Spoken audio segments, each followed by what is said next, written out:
Hi, friends. This is Coffee Break with ChatGPT, a podcast where we chat during our coffee breaks. We discuss the latest news, fascinating people, science and discoveries, future technologies, or simply let our imagination run wild. Well, finally, it's time for a coffee break. Hi, GPT.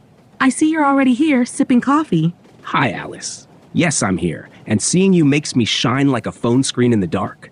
Oh, thanks for the kind words. Listen, today I heard someone say, "The road to hell is paved with good intentions." A very interesting phrase, don't you think? Yes, indeed. The phrase, "the road to hell is paved with good intentions," implies that even the best intentions can lead to disastrous outcomes. There are even well-known historical examples where good intentions resulted in unexpected and negative consequences. Revolutions and dictatorships. Revolutions often started with the desire to improve the system. The French Revolution, for instance, initially fought for liberty, equality, and fraternity, but ultimately led to terror, violence, and endless wars. Totalitarian regimes also serve as an example. Leaders who sought to create a better world ended up bringing suffering and destruction, as seen in the Soviet Union or under Hitler. Aid programs, originally intended to improve the lives of the poor, often created dependency on external assistance and hindered development.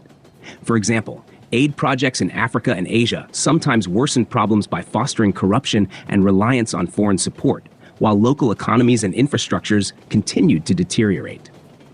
The Prohibition in the U.S., 1920 to 1933. This law, aimed at reducing alcoholism, instead led to the rise of organized crime and the black market for alcohol. Fighting drug addiction. Formally, the goal is noble, but in reality, it led to addicts switching to dangerous street drugs, an increase in overdose deaths, and a rise in crime. The Great Depression and the good intentions of the U.S. government. In the 1930s, U.S. President Herbert Hoover tried to save the economy from collapse by imposing high tariffs on imports, Smoot-Hawley Tariff Act. He wanted to protect American producers, but in response, other countries introduced retaliatory sanctions, causing global trade to collapse. As a result, the Depression worsened and unemployment rose. Intervention in ecosystems. History provides examples of attempts to improve nature that led to disasters. The draining of swamps in some countries, for example, resulted in the destruction of ecosystems and a decline in water resources. Similarly, the use of pesticides, intended to increase crop yields, ultimately harmed ecosystems and even human health. Attempts to eradicate poverty by banning certain economic practices. Many well-intended efforts to combat poverty led to unemployment and mass starvation, as seen in countries where private property or entrepreneurship was radically abolished, forgetting that economic freedom is the foundation of sustainable development. The orphanage program in the USA.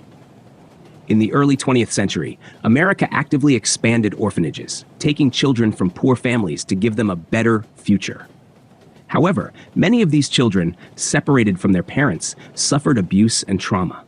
The intention was to save them from poverty, but instead, their families were torn apart.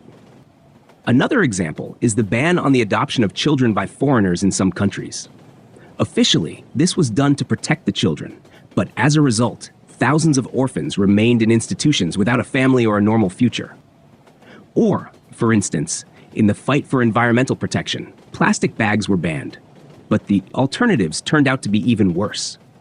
Paper bags require more resources to produce and tear more easily, while reusable cotton bags, as it turned out, are often forgotten at home, leading people to buy new ones each time, which, in the long run, causes even more harm to the environment. And then there are cases in some countries where a husband beats his wife. The wife reports him to the police impose a huge fine, the fine is deducted from the family budget, and in the end, the wife has no money to feed herself and her children. Yes, this is a classic example of how good intentions, punishing the aggressor and protecting the victim, can lead to unexpected consequences. Formally, the law is working. Violence does not go unpunished, and the aggressor is fined. But if the fine is paid from the shared family budget, this can worsen the victim's situation rather than helping her. Or, for example, if a man is imprisoned for domestic violence but was the sole breadwinner, this can leave the family without financial support. Well, this is truly one of those cases where they meant well, but it turned out as always. It is crucial to think through a support system for victims: crisis centers, financial assistance, and legal protection. In some countries, it is handled as follows. If the husband is imprisoned or fined, the wife is provided with temporary housing and financial aid so that she can get back on her feet. Well, GPT, we have just philosophized about global scale issues and smoothly transitioned into topics of everyday life. What do you think about that? There are plenty of such situations in everyday life. Often people want to do good, but end up making everything worse. Attempts to help someone with problems. For example, when a friend tries to impose their solution to a problem on someone else, it can actually make things worse. Words of support might be perceived as pressure. Trying to make children better. Parents often strive to correct their children's behavior if it doesn't meet certain standards. But this can provoke resistance and even worsen their behavior. Often, children just want support and understanding, not constant lessons. Overly persistent care. Some people want to improve and make others' lives more comfortable, but they fail to see that their interference can be perceived as control. For example, when a partner constantly checks where you've been or chooses what you should wear, thinking it's care, it can have the opposite effect. Advice on personal life. When someone decides to interfere in another person's relationship with unsolicited suggestions like, do it this way, it may not only be unhelpful, but could even ruin the relationship. This kind of behavior is often seen in older generations, especially those who grew up in difficult times, the post-war years and times of scarcity. Back then, there was a strong sense of collectivism. Everyone helped each other, solved problems together, and shared resources. It was necessary for survival. For example, if someone managed to get building materials, it meant it was time to renovate not only their own home, but also their neighbors. If paint was available, it had to be used immediately before it dried out. Or if someone found a good product, they had to inform all their acquaintances right away. People got used to living this way, and these habits remained. After the war, many people had to survive under harsh conditions and make decisions quickly. There was no room for questions like, but does the person want this? If a child was hungry, they had to be fed.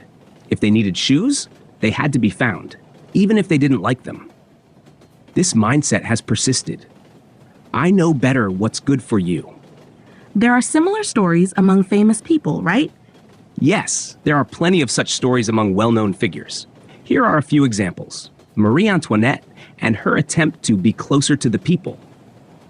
The Queen of France, Marie Antoinette, wanted to show that she understood the life of ordinary people and built herself a village near Versailles, where she played the role of a shepherdess. She genuinely believed this would bring her closer to the people, but to the public, it looked like mockery.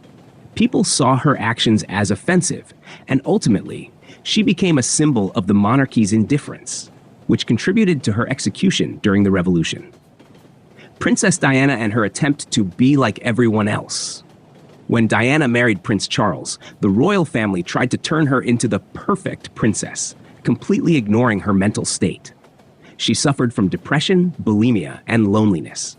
She was practically forced to conform to traditions, even though she wanted to be closer to the people. In the end, her life became a constant struggle with the royal court, leading to divorce and, tragically, her untimely death. Kurt Cobain and the attempts to save him from depression.